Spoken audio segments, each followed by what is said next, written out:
Divine Mother, Heavenly Father,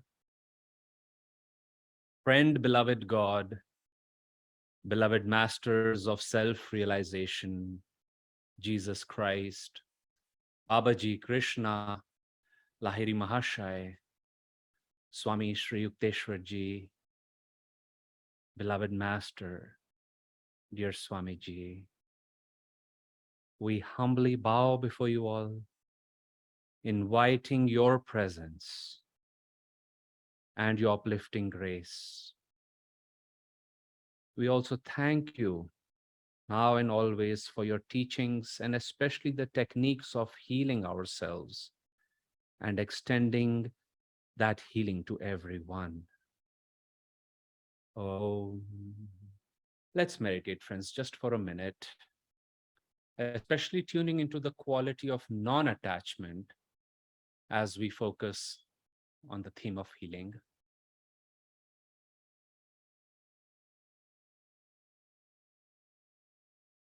Let's also feel we are all sitting together, about 30 of us, some in person, most of us online, but we are sitting together in front of the live presence of Master and Swamiji. We are sitting and meditating with them.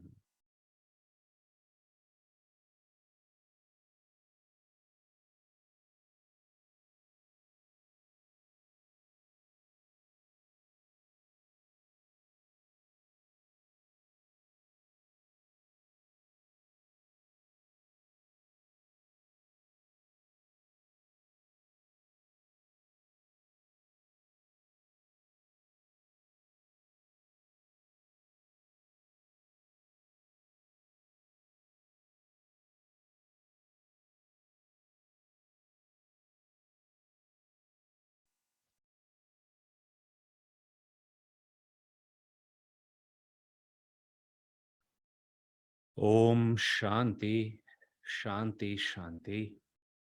Welcome once again, everybody. And I want to share a story that happened just yesterday, day before yesterday, actually. A group of about 10 of us, we were on a pilgrimage to some sites nearby in Gujarat, and we just returned. And on the final day, when we had gathered in the city of Ahmedabad, where we have a center, and we were having a breakfast in a wonderful place, and a very interesting thing happened. We, one by one, as the food was coming, different people had ordered different things. We were trying each other's meal, and we were saying, oh, that's wonderful, it's done so nicely, it's so sattvic. And the next meal came and we said, it's so light and sattvic. And then the third meal came and said, it's so light and sattvic.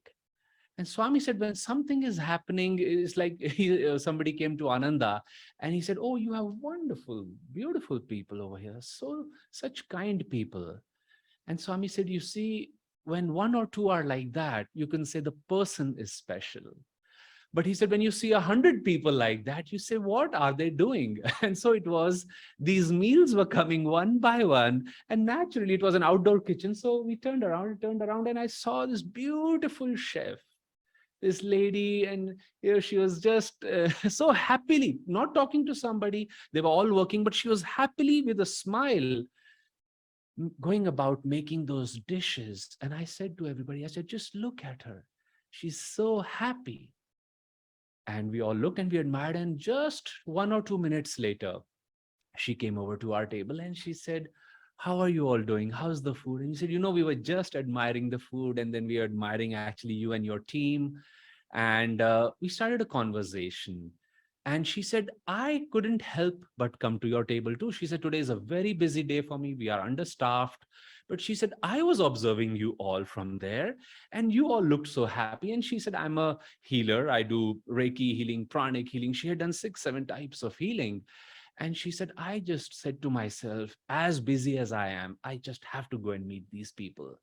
And we started talking, and she mentioned something which prompted me to choose this topic of non-attachment and healing. And this is what she said, friends.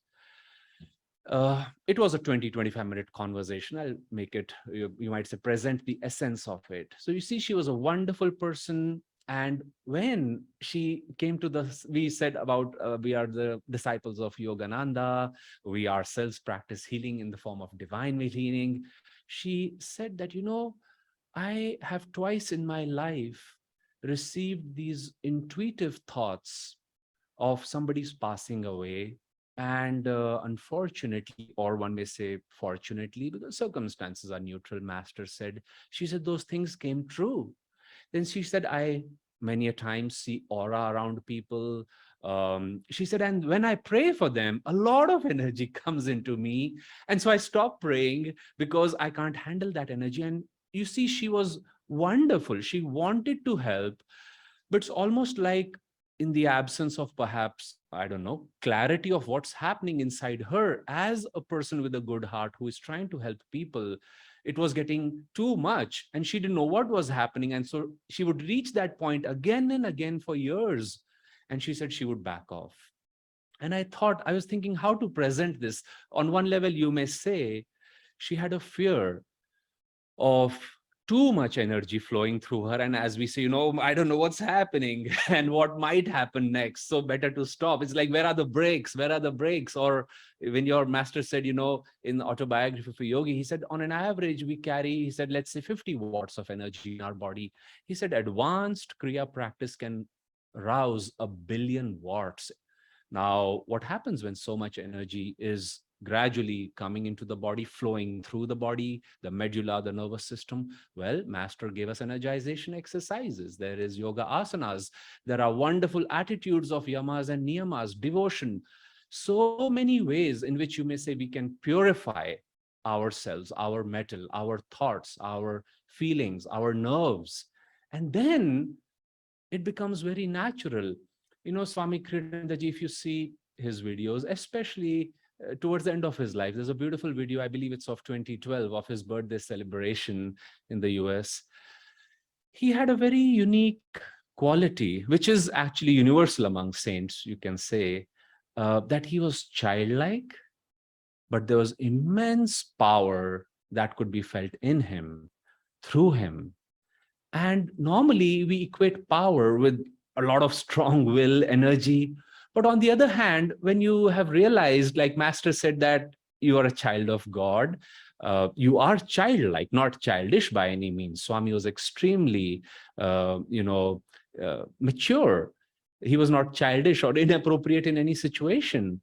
But he had realized his, you might say, relationship with God, with Guru, in the scheme of things, as he would say, he was very non-attached to himself. He said, Kriyananda is an event for which I am responsible, that without his cooperation, Kriyananda wouldn't evolve.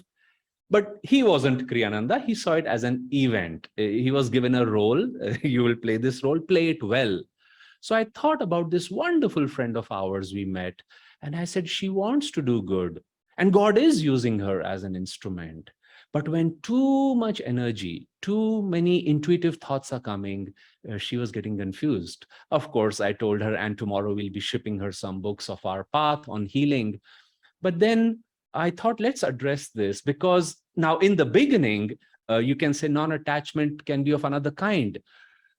Somebody falls ill in front of us, we're like, oh my goodness, how did this happen? Let's pray that he gets healed right here, right now.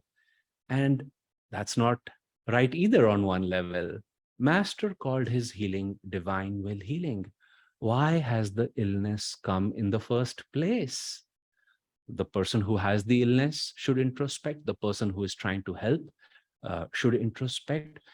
One time, Master was, I think, in Encinitas, and a person who had heard of him came and he said, sir, my wife is gravely ill.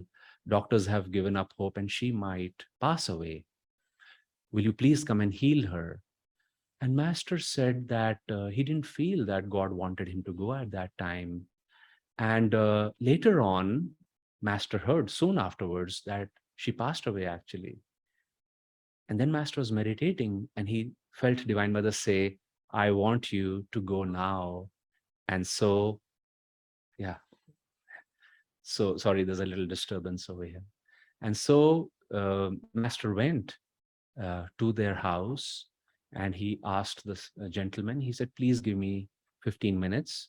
He had him sit over there, and basically Master brought her back to life. And Master said, that is because he said so much life force, how Master explained the technique, not in that instance, but basically life force had left her, and Master was bringing it back into her. He said Saint Francis of Assisi could not heal his own body, or would not, is the better way. I think that's what he said. He wouldn't pray for himself, but he said he brought dead people sometimes back to life when God told him to. And this is a very important thing to keep in mind, friends. Normally, when an illness or a disease happens, we are asking the question, we are jumping to the conclusion, may this be healed? But I think true healing, as we know through Master's teachings, happens when we have really learned that lesson. Maybe it's a physical habit, maybe it's a mental habit we are going through, maybe it's an emotional challenge we have to overcome. But when we finally heal it from inside, Master said that test does not come again, because you've passed it. That illness on one level, you may say, usually does not come again, because that illness had come so that you could summon discrimination, intuition, and basically go from there and heal.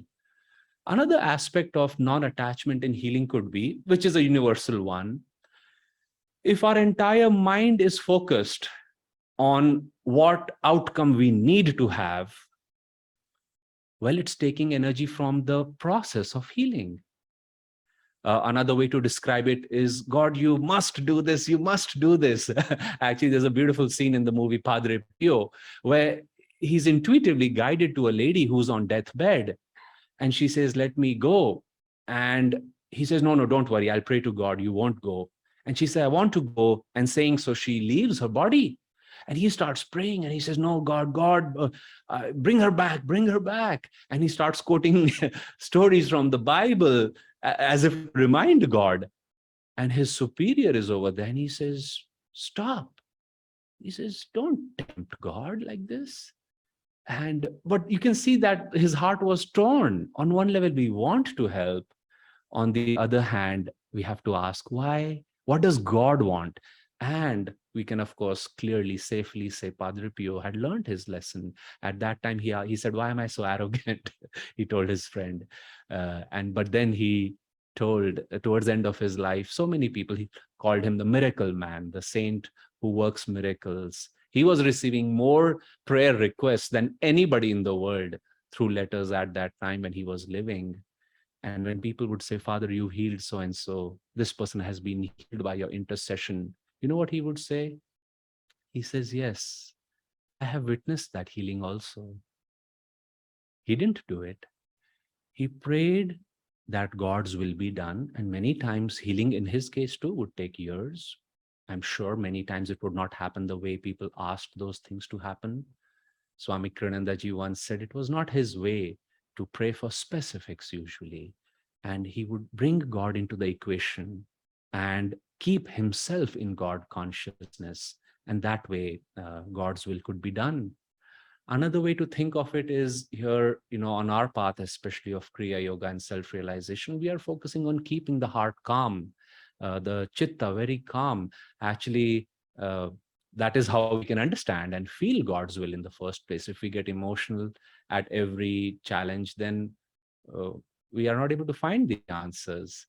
And so that feeling of yoga's chitta vritti nirodh, keeping the feelings calm, is what also induces healing, rather than we are telling God like advisors, do this or do that. So I'd like to bring our attention back to that story I started with, friends, that this beautiful friend of ours who we met.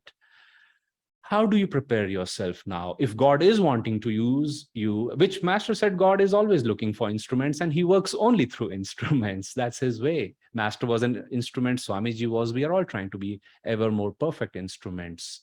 Let's purify ourselves through the body, like I said, through energization, yoga asanas, meditation, but then our feelings, in our thoughts.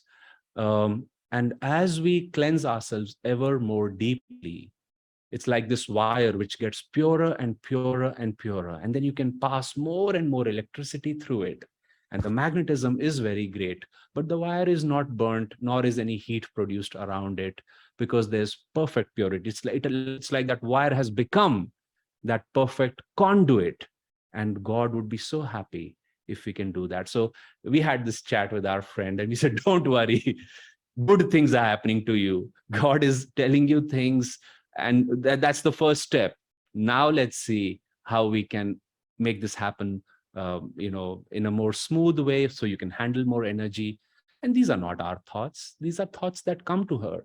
Like she said, these thoughts are coming to me and they're proving to be true. So, like Master said, when your consciousness is in God or close to Him, He says thoughts, energy, He says that you attract a certain kind of them. So, as Master's teachings remind us, let's remain in God consciousness or His aspects more and more, and then God will use us as an instrument for healing.